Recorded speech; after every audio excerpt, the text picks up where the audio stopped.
Hello everyone, this is अंकित खरे और आप देख रहे हैं मेरा यूट्यूब चैनल उड़ते परिंदे। तो गाइस, जैसा कि मैं आप सभी लोगों के लिए करंट अफेयर का ये सेगमेंट लेकर के आता रहता हूं और आप सभी लोगों को पता है कि एनटीपीसी के एग्ज़ाम जो आरआरबी के होने वाले थे अब होने लगे हैं। तो कुछ लोगों के एग्ज़ाम अपकमिंग डेज में होंगे। तो उसमें अगर हमें अपना कट ऑफ क्लियर करना है तो मैथ्स के कुछ टॉपिक्स को ले लिया जाए और हमारा करंट अफेयर का पार्ट जो जनरल अवेयरनेस में है और रीजनिंग का कुछ पार्ट है। ठीक है, थोड़ा थोड़ा भी अगर हम लोग कर लेते हैं तो आराम से CBT 1 क्लियर हो जाता है ना। तो ज़्यादा टेंशन की बात नहीं है। तो हमें करना क्या है यहाँ पे, हमें करंट अफेयर को बिल्कुल भी नहीं छोड़ना है। बिल्कुल अच्छे से कर लीजिए। मार्केट से अगर आपको स्पीडी मिलती है तो स्पीडी आप खरीद लीजिए, है ना। और डेली आप उसे रिवाइज करते रहिएगा। ठीक है, तो मैं 18 दिसंबर में जो करंट अफेयर का न्यूज़ आया हुआ है उसे हम लोग आज 19 दिसंबर को डिस्कस करेंगे, विच is very important for upcoming exams like NTPC, है ना। तो चलिए स्टार्ट करते हैं। तो बोरिस जॉनसन ने पीएम मोदी को ब्रिटेन की मेज़बानी में होने वाली G7 समिट के लिए आमंत्रित किया, है ना। तो बोरिस जॉनसन कौन है? ब्रिटेन के प्रधानमंत्री। ब्रिटेन के प्रधानमंत्री बोरिस जॉनसन ने प्रधानमंत्री नरेंद्र मोदी को ब्रिटेन द्वारा मेज़बानी की जाने वाली G7 समिट 2021 में शामिल होने के लिए आमंत्रित किया है। ब्रिटेन के प्रधानमंत्री जॉनसन ने जनवरी में भारत के गणतंत्र दिवस समारोह में शामिल होने के लिए बहुत ही विनम्रता से भारत का निमंत्रण भी स्वीकार किया है। पीएम जॉनसन नई दिल्ली में भारत की वार्षिक गणतंत्र दिवस परेड में भाग लेंगे। ओके, तो क्वेश्चन इस तरीके से पूछ सकता है कि किस देश के प्रधानमंत्री ने ब्रिटेन में होने वाली मेज़बानी में आमंत्रित किया है G7 समिट के। ठीक है, तो वो है हमारे G7 समिट के ब्रिटेन के पीएम बोरिस जॉनसन। उसके बाद सेकंड यहाँ पे करंट अफेयर का पार्ट है, हैदराबाद के नेहरू जूलॉजिकल पार्क को मिला ISO सर्टिफिकेशन। तो क्वेश्चन ऐसे पूछ सकता है कि किस शहर के नेहरू जूलॉजिकल पार्क या फिर नेहरू जूलॉजिकल पार्क कहाँ पे स्थित है ना। ठीक है, तो उसे मिला ISO सर्टिफिकेशन। किसे? हैदराबाद के नेहरू जूलॉजिकल पार्क को। तो हैदराबाद स्थित नेहरू जूलॉजिकल पार्क को इसकी मानक कार्य प्रक्रियाओं के लिए ASCB UK द्वारा ISO 9001 2015 गुणवत्ता प्रबंधन मानक प्रमाणन क्वालिटी मैनेजमेंट स्टैंडर्ड्स सर्टिफिकेशन दिया गया है। इसके साथ ही हैदराबाद चिड़ियाघर अब ISO 9001 2015 गुणवत्ता प्रबंधन मानक प्रमाण पत्र प्राप्त करने वाला देश का पहला चिड़ियाघर बन गया है। यह तेलंगाना के वन मंत्री A इंद्रकरण रेड्डी को प्रदान किया गया था। तो आप लोग यहाँ पे देख सकते हैं। और क्वेश्चन ये भी बन सकता है यहाँ से कि देश का ऐसा पहला चिड़ियाघर कौन सा है जिसे ISO 9001 2015 गुणवत्ता प्रबंधन मानक प्रमाण पत्र दिया गया है ना। तो कौन सा है वो? हैदराबाद का नेहरू जूलॉजिकल पार्क। और तेलंगाना के वन मंत्री कौन है? A इंद्रकरण रेड्डी।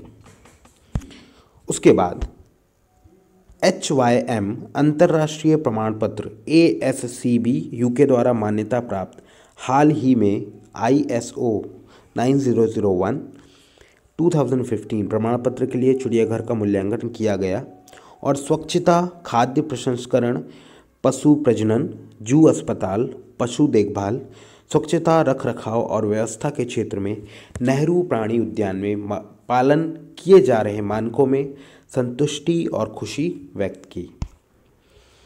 अब यहाँ पे बहुत ही इम्पोर्टेंट जो कि स्पोर्ट्स से रिलेटेड है, स्पोर्ट्स से बहुत ज़्यादा क्वेश्चंस आते हैं। देखिए, रॉबर्ट लेवेंडस्की और लूसी ब्रॉन्स ने जीता वर्ष 2020 के बेस्ट फीफा प्लेयर का खिताब। तो 2020 में बेस्ट फीफा प्लेयर का खिताब किसे मिला है? वो है रॉबर्ट लेवेंडस्की और लूसी ब्रॉन्स।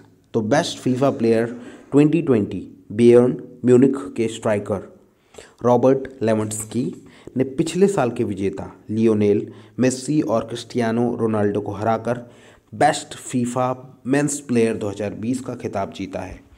32 वर्षीय लेवेंडस्की यूरोप में सबसे ज़्यादा गोल करने वाले और बायर्न के साथ चैंपियंस लीग के विजेता हैं। आगे बढ़ते हैं। Manchester city full-back Lucy bronze ने बेस्ट विमेंस प्लेयर का पुरस्कार जीता और जिसके साथ वह पुरस्कार जीतने वाली पहली महिला इंग्लिश खिलाड़ी बन गई। लेवेंडस्की और ब्रॉन्ज दोनों के लिए यह पहला मौका था जब उन्होंने 2018 में लूका मैड्रिक के बाद दूसरे खिलाड़ी के साथ पोल में 13 साल के मेस्सी रोनाल्डो के रिकॉर्ड को तोड़कर पुरस्कार जीता। उत्तर प्रदेश सरकार ने किसानों के लिए शुरू किया Kisan Kalyan mission, okay, which is very important और एग्ज़ाम में यहाँ से बिल्कुल क्वेश्चन आएगा ही आएगा, बिल्कुल देख लीजिएगा। तो यूपी सरकार ने किसानों की आय को दोगुना करने के लिए एक विशेष कार्यक्रम शुरू करने की घोषणा की है। किसान कल्याण मिशन नाम का यह कार्यक्रम राज्य के सभी विधानसभा क्षेत्रों को कवर करेगा। किसान कल्याण मिशन के तहत समूचे राज्य में विभिन्न कार्यक्रमों का आयोजन किया जाएगा। देख लेते हैं क्या खास है किसान कल्याण मिशन में। कृषि और संबंधित क्षेत्रों की प्रदर्शनियों का आयोजन किया जाएगा जिसमें MSME क्षेत्र की इकाइयों और आजीविका मिशन के उत्पाद शामिल भी होंगे। इसके अंतर्गत किसान बैठकों का भी आयोजन किया जाएगा जिसमें प्रगतिशील किसान, वैज्ञानिक और कृषि विभाग से जुड़े कार्यकर्ता वैज्ञानिक खेती को समझाएंगे और सरकार की योजनाओं के बारे में जानकारी देंगे। इन आयोजनों के दौरान किसानों को कृषि विभाग की विभिन्न योजनाओं के तहत लाभ दिया जाएगा। किसान कल्याण मिशन के तहत राज्य सरकार के कई विभाग जैसे कृषि विपणन, मंडी परिषद, बागवानी, पशुपालन, मत्स्य पालन, गन्ना उत्पाद और आपूर्ति और पंचायती राज मिलकर काम करेंगे। अब इस समाचार से जो आने वाली परीक्षाओं के लिए महत्वपूर्ण फैक्ट है, तथ्य हैं, वो है यूपी की राजधानी लखनऊ, सभी को पता है, और यूपी के राज्यपाल है आनंदीबेन पटेल। उसके बाद यूपी के मुख्यमंत्री योगी आदित्यनाथ। नेक्स्ट इम्पॉर्टेंट यहाँ पे भारत के इंडोनेशिया कॉर्पेट के 35वें संस्करण का हुआ आयोजन, CORPAT कॉर्पेट, ओके। तो भारत और इंडोनेशियाई नौसेना के बीच भारत इंडोनेशिया समन्वित गश्ती इंडो कॉर्पेट का 35वां संस्करण 17 से 18 दिसंबर 2020 तक आयोजित किया गया है। 35वां इंडो कॉर्पेट ऑपरेशन में आपसी तालमेल को बेहतर बनाने के लिए भारतीय नौसेना के प्रयासों में योगदान देगा और इंडो पैसिफिक में संबंधों को मजबूत बनाएगा। इस अभ्यास में स्वदेश निर्मित मिसाइल, भारतीय नौसेना जहाज INS कुलिश और P-8I, समुद्री पेट्रोल एयरक्राफ्ट MPA ने इंडोनेशिया के नौसेना जहाज KRI कट नियाकदीन और खापीटन पोटीमुरा परचिम फर्स्ट श्रेणी का कार्वेट और इंडोनेशियाई और नौसेना का एक MPA नौसेना समन्वित गश्ती के साथ हिस्सा लिया। तो यहाँ पे क्वेश्चन पूछ सकता है कि इंडो कॉर्पेट किन दो देशों के बीच में से संबंधित है। तो भारत और इंडोनेशिया कॉर्पेट के 35वें संस्करण का हुआ आयोजन, ठीक है। चलिए आगे बढ़ते हैं। तो समुद्री रिश्तों को मजबूत करने के लिए दो नौसेनाएं 2002 के बाद से अपनी अंतर्राष्ट्रीय समुद्री सीमा रेखा के साथ क्षेत्र में शिपिंग और अंतर्राष्ट्रीय व्यापार की सुरक्षा सुनिश्चित करने के उद्देश्य से कॉर्पोरेट ले जा रही हैं। कॉरपोरेशन नौसेनाओं के बीच समझ और अंतर संचालनीयता का निर्माण करते हैं और अवैध गैरकानूनी मछली पकड़ने, मादक पदार्थों की तस्करी, समुद्री आतंकवाद, सशस्त्र डकैती और समुद्री डकैती को रोकने और दबाने के लिए उपायों की संस्था की सुविधा प्रदान करते हैं। उपरोक्त समाचारों से आने वाली परीक्षाओं के लिए महत्वपूर्ण तथ्य हैं। नौसेना स्टाफ के प्रमुख हैं एडमिरल करमबीर सिंह। क्वेश्चन पूछा जा सकता है कि नौसेना स्टाफ के प्रमुख एडमिरल करमबीर सिंह हैं और भारतीय नौसेना की स्थापना हुई थी 26 जनवरी 1950। तो जिस दिन हमारे देश का संविधान लागू हुआ था, उसी दिन जो है भारतीय नौसेना की स्थापना हुई थी 26 जनवरी 1950 को। ठीक है, आगे बढ़ते हैं। NHAI के चेयरमैन सुखबीर सिंह संधू को मिला 6 महीने का एक्सटेंशन। देख लेते हैं इनके बारे में। सरकार ने भारतीय राष्ट्रीय राजमार्ग प्राधिकरण NHAI के अध्यक्ष सुखबीर सिंह संधू, है ना, का कार्यकाल 6 महीने के लिए बढ़ा दिया है। मंत्रिमंडल की नियुक्ति समिति ने सड़क परिवहन और राजमार्ग मंत्रालय की केंद्रीय प्रतिनियुक्ति NHAI के अध्यक्ष के रूप में संधू कार्यकाल के विस्तार को मंजूरी दे दी है, जो 21 जनवरी 2021 से 6 महीने की अवधि के लिए यानी 21 जुलाई 2021 तक का होगा। संधू उत्तराखंड कैडर के 1988 बैच के IAS अधिकारी हैं। ओके, चलिए, उपरोक्त समाचारों से होने वाली जो आने वाली परीक्षाओं के लिए महत्वपूर्ण तथ्य हैं वह है भारतीय राष्ट्रीय राजमार्ग प्राधिकरण की स्थापना 1988 में हुई है और भारतीय राष्ट्रीय राजमार्ग प्राधिकरण मुख्यालय नई दिल्ली में है। उसके बाद ओडिशा के CM नवीन पटनायक ने किया परिश्रम पोर्टल का शुभारंभ।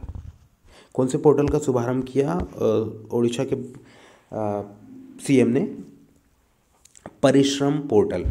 तो ओडिशा के मुख्यमंत्री नवीन पटनायक ने वीडियो कॉन्फ्रेंस के माध्यम से श्रम और कर्मचारी राज्य बीमा विभाग की 22 ऑनलाइन सेवाओं के साथ परिश्रम पोर्टल का उद्घाटन किया।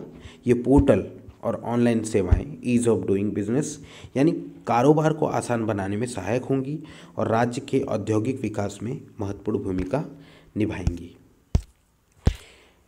देख लेते हैं हमारे परिश्रम पोर्टल के बारे में। पोर्टल आने वाले दिनों में 52 प्रकार की सेवाएं प्रदान करेगा।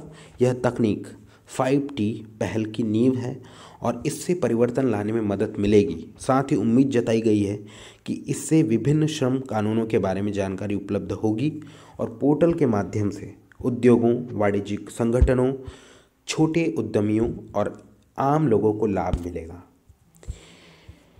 आज जो आया अपडेट एशियन डेवलपमेंट बैंक की तरफ से, भारत और ADB ने त्रिपुरा में आधारभूत परियोजनाओं के लिए $4.21 मिलियन के PRF समझौते पर किए हस्ताक्षर। देख लेते हैं क्या है ये।